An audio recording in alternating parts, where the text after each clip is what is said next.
We are the directors of Opinci, the Romanian competition, and we've come here to talk to you today a bit about the process behind the film.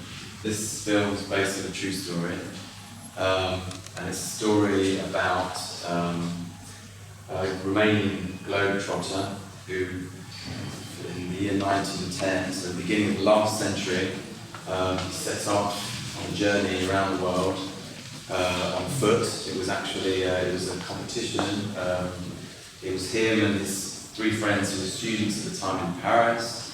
And at the Touring Club of France, there was a competition. Whoever was going to cross the world on foot and do 100,000 kilometers on foot was going to win 100,000 francs, which was a lot of money back then.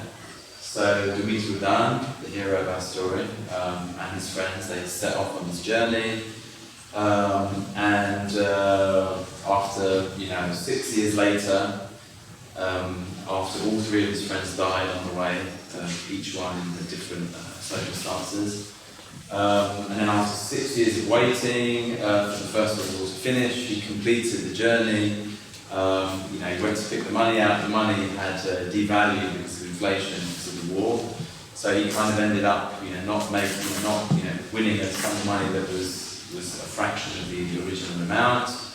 And he returned to Romania, and somehow, then the communist regime began.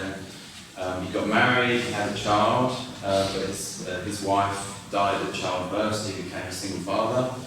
And by and large, his story was somehow quashed a bit by the communist regime. So he died, almost unknown. No one knew about the story, really.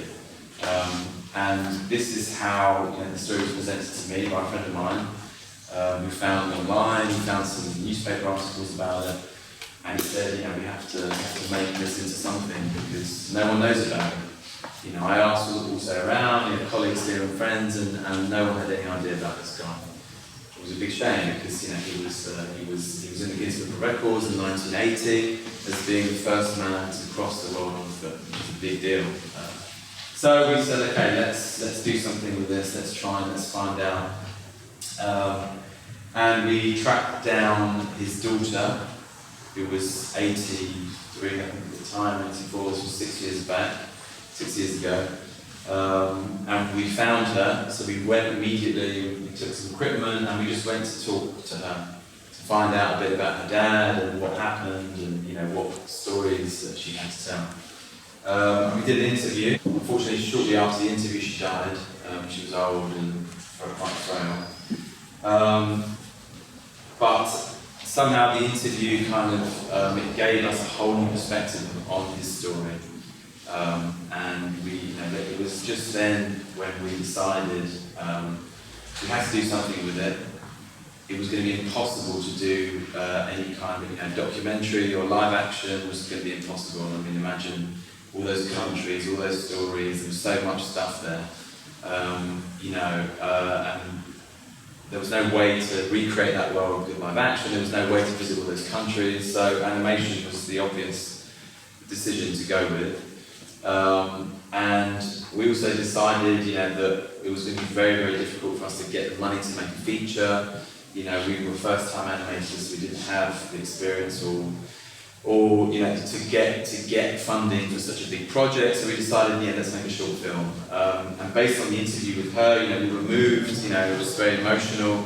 We were very moved by her story and by her perspective. When she said that, when her father told her these stories, at first she thought they were just fairy tales. She didn't realise until later that he was involved and it was about him actually. And also the fact that other people didn't believe him. So this was kind of, we felt the right perspective to have on the story. And so we decided to tell this parallel story, a story which is essentially about a little girl and her father, single father, who was an insurance salesman. But he used to tell her these crazy bedtime stories about these four travellers. Like that, we were able to kind of compress his story and concentrate on the three deaths of his friends along the way, and kind of make a parallel there between their deaths and the fact that her mother died at birth and was absent from their lives. So it's kind of, in a way, our short film, we wrote a script that told that story. It was more a story about mortality. It was kind of a coming of age story for her, and how her father would tell her about his journey to educate her a bit about death and about mortality and courage and this kind of thing. So so we wrote the script. We decided that was what we were going to do. We wrote the script. We put it into the national competition. We got some money. We didn't get enough money, obviously, as people know here. I mean, you only get a fraction of the amount. So we got some money, which was good. Then we had to, go and look for the rest of the money, which we did. Yeah, so we were looking for co-productions, and we entered the script and the story into the Robert Bosch Stiftung, which is a foundation in Germany that gives money for. It was at the time especially focusing on Eastern Europe and giving money for animations and short films for Eastern European productions. When we had the initial sort of designs, we obviously had a script and the beginnings of character design and various different elements of the project, of course with the interview as well. And we were selected, shortlisted. It was 3 teams from different countries. We were in the shortlist. And we went for a second time in the competition, again to present a more developed stage of where we are at with the project. We went through various different styles for character design, and we did a competition here where we asked local illustrators to send in their vision on our characters. And we decided for the various different versions, we had some great options, and each one of them we liked, the ones we're showing here especially, but we were kind of making a compromise of what we thought was possible that we could animate and what we felt kind of best described the actual characters themselves. And we ended up choosing this illustration by Marietta Lucan. This was our favourite, and we thought that it was something that we could animate and bring these characters to life. So here you can see the four travellers and also their dog Lara, which was a dog that accompanied them on the whole journey. We found out recently actually the dog was not white; it was actually black. But that was a surprise for us as well. So once we had this style, for the travellers, we also developed. I developed a style for the puppets, and we made these initial puppets, especially to make a short preview of the animation for this Robert Bosch Foundation presentation. So we essentially filmed a stop motion snippet as well as a snippet from the journey, and we prepared it for the actual presentation. I can show it to you now. So this is what we presented there. Unde am rămas? La Harab. La Harab. Așa. Era un câine românesc mare și vănos și i-a însoțit pe toți cei 4 exploratori în călătoria lor în jurul lumii. Cum îi cheamă pe băieți? Paul, Gheorghe, lumea îi spunea Gigu, Alexandru, dar îi plăcea să-i spună Alex și Ca pe tine. da, ca pe mine. So here we have 2 different techniques. We have obviously the stop motion, which is the story between the father and the daughter, and then the journey, which was actually 3D animated, but then rotoscoped frame by frame, painted over, digitally painted frame by frame over the 3D to get that kind of 2D animated feel. We were unsuccessful in getting the funds. I think we were kind of second from the 3 groups, but we didn't win. And that kind of made us think a bit about The story, obviously we thought the story was very strong, and that perhaps it was the style of animation that we had chosen was perhaps didn't get us, let's say, the prize. We also realised that the technique was very laborious, so the whole frame-by-frame painting took a very long time. And Maria, the illustrator, actually had basically sprained her wrist trying to do it. So she she said, look, we don't think we can do, she did literally, how many seconds are there? Maybe 10 seconds, and we were talking about, a 20-minute movie. So she kind of also said, look, perhaps we can find a different way to animate the 2D side. So we went back to the drawing board, and we decided also that we wanted to kind of bring the two styles together a bit, because they were very different. One was very kind of geometric, which we wanted because we wanted to give this idea that their world, the real world, was kind of dull and boring, and this journey was colourful and exotic and fantastical, almost like it was her imagining all these things. But we still felt that there was a bit of a gulf between the two styles, so we thought that we needed to come back on both designs and look at a new direction for both styles. So these are the initial designs for the journey world. So we decided to go a bit more geometric, maintain the colour, but to go more geometric, which kind of also helped us basically appropriate the Romanian masks and the traditional Romanian motifs, which are very geometric. So we felt that it suited the style, and it also bridged the gap a bit between the stop motion and the 2D. And we kept on refining the designs for each character until finally we arrived at these are the character designs for our 4 characters. So we have we have George, Alessandro, Paul, and Dumitru here, and also obviously Harap the dog. We also knew that we had to also modify a bit the designs on the stop motion part, and maybe from the very rigid geometrical style to try and soften the edges and soften those characters a bit. So we kind of try to meet in the middle with the journey side. So here you can see Ilana. This is when Ilana, Maria's sister, jumped on board, and she did the character design, for the father and daughter. So these are different sketches, and then she took it to a clay model to figure out the exact geometry, the size and proportions, and the same with the girl as well. And we finally arrived at this being the character design for the father and daughter.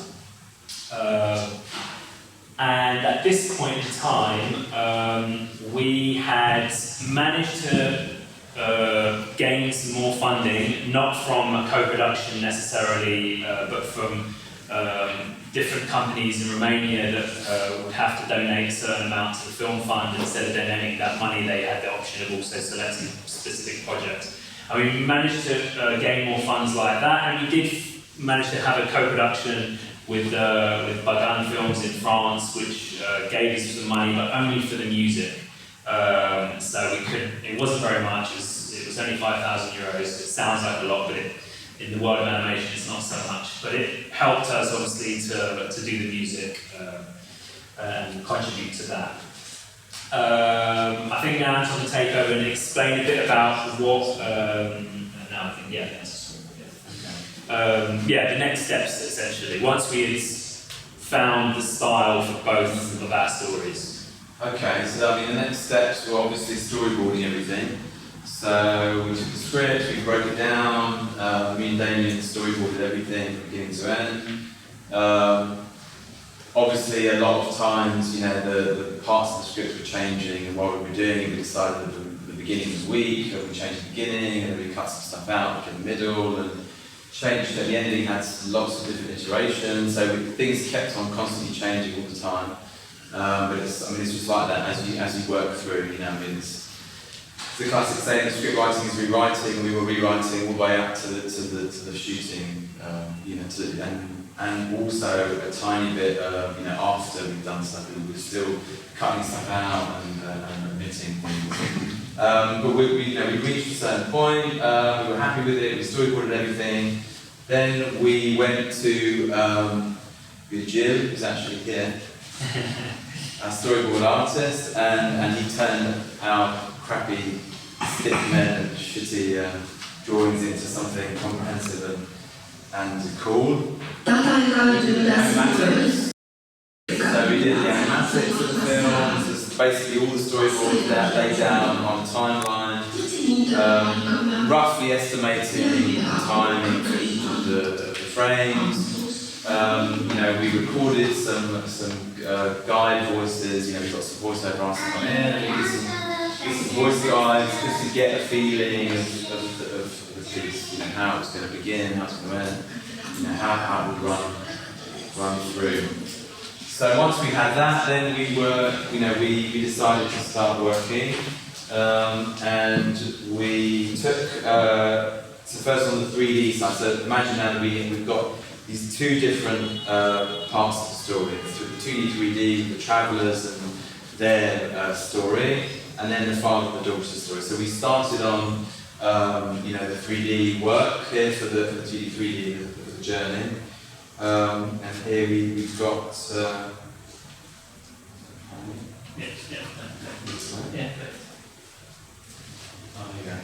Okay, so here we have the characters were interpreted with the character design and modelled and rendered. So now we finally have them 3D. And 3D guys then started to animate based on the animatics that we had and the different lengths of each shot. They animated. Meanwhile, Maria was doing the backgrounds for all of the work. So all the backgrounds from India, from the desert scene, from China, and these were effectively used then in the 3D program by 3D guys, used as backgrounds, and everything was then composited and rendered out. So that was good. This was happening. This was happening. It was a long process, a laborious process. It took months and months and months because obviously, the budget was still quite small, and there was a big team working on this. But at least, it was up and running.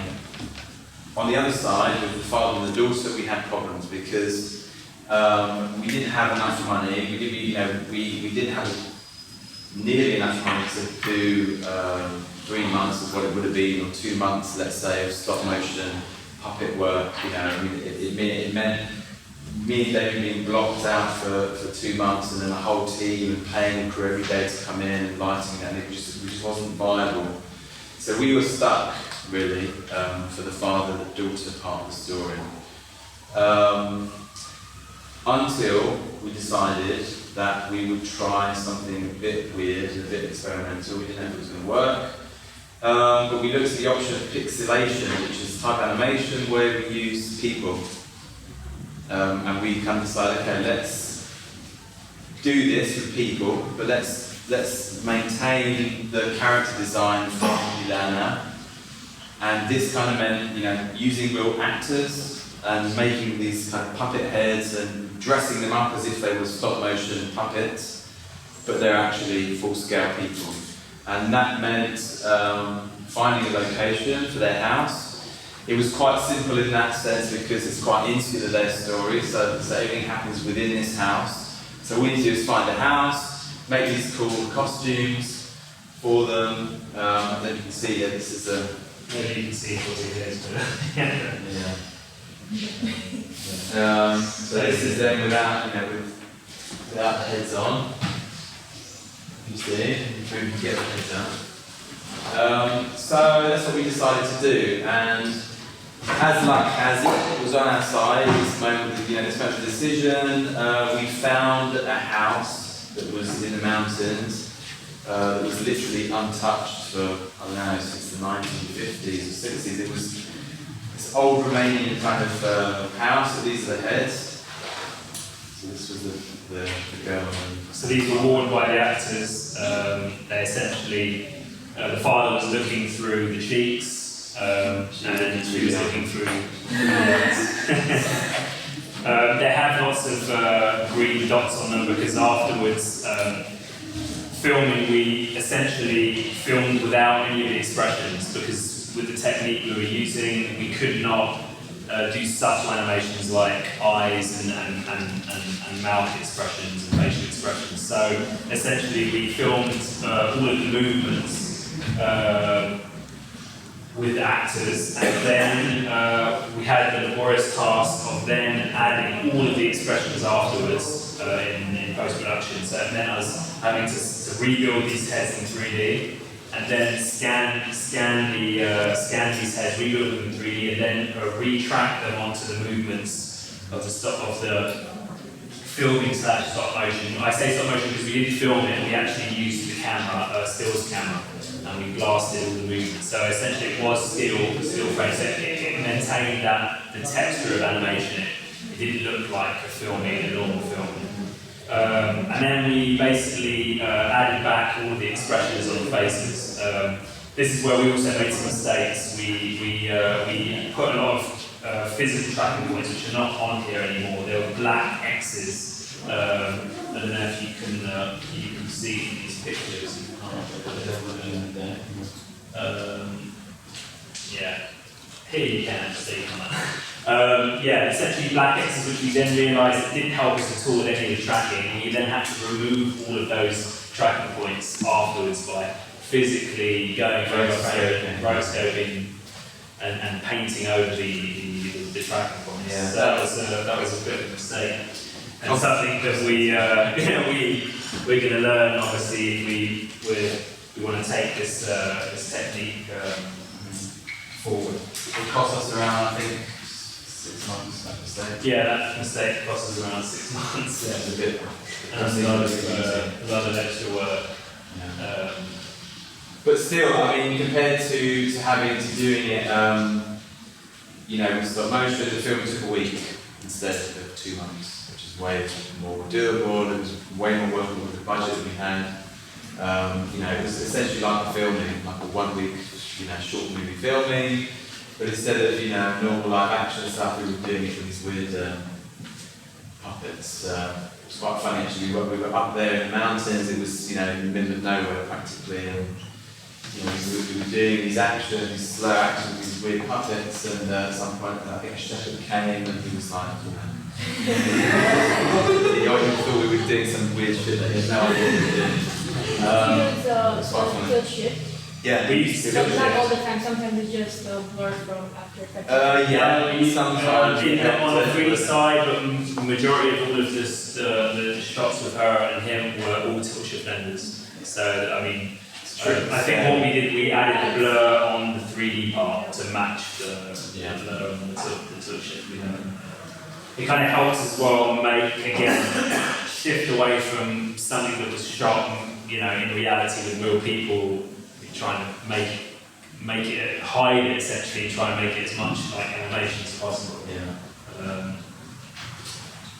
And I think we're going to finish with 2 scenes, one from the 3D side and one from the stop motion side, which didn't make it into the final cut. So we essentially wasted lots of time animating something that we no longer use. I mean, it's not normal in an animation like that because, obviously in a live action shooting or in a film, it's common for scenes not to make it to the final edit. But in an animation, because obviously it's so costly and a lot of time is used up to animate stuff, it's not common. But for us to, like Anton said, we kept on refining the story to the last minute.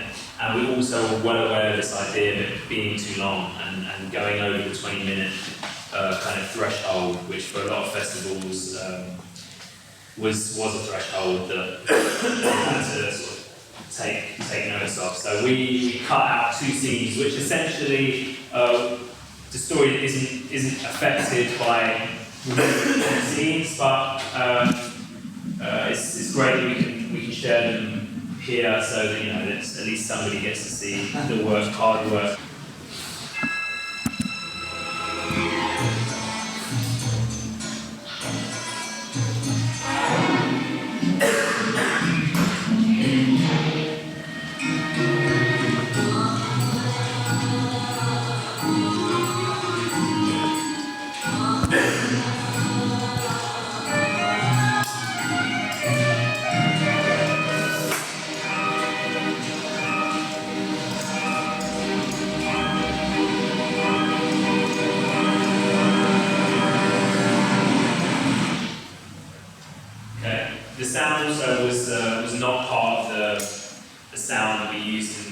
final movie. This was actually done by the test by somebody who was looking to sound the movie. So it's a totally different direction, different stuff. And this is the scene from the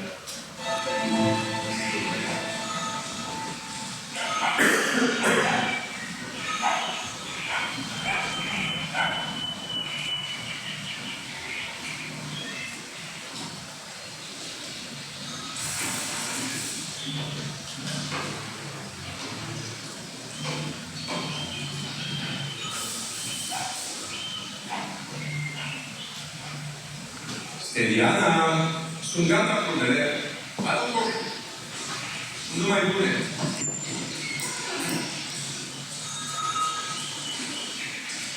Facem ce? Facem și ce, dar cred că nu facem și totul. Și o să-mi dai și mie? Nu e pentru copii. Pe tine te-ar trimite la somn imediat și cine mai ajuta. Dar și pe tine te Antoane. Am văzut eu. Da.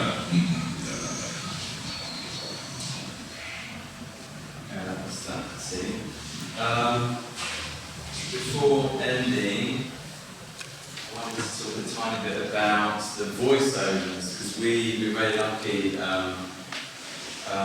We wanted to attach, some good actors to the film, just because, obviously in any animation and sound and voice are really important. And we wanted the father to have a strong voice and to have great actors. So we immediately thought, okay, who's a great actor, who be able to carry the role, and at the same time help the film also make a bit of noise. We thought of one show, Juresh. I gave him a call. First time I gave him a call, I said, man, you don't know me, you've got no idea who I am about the story, but we've got some information, we'd love to be part of it. He said he doesn't normally do this kind of thing, but he was still open to meetings, so we went to his theatre. We remember we met him backstage and he looked at the animation and he immediately said, okay, it's a great story, let's do it. So he agreed to do it, which was great.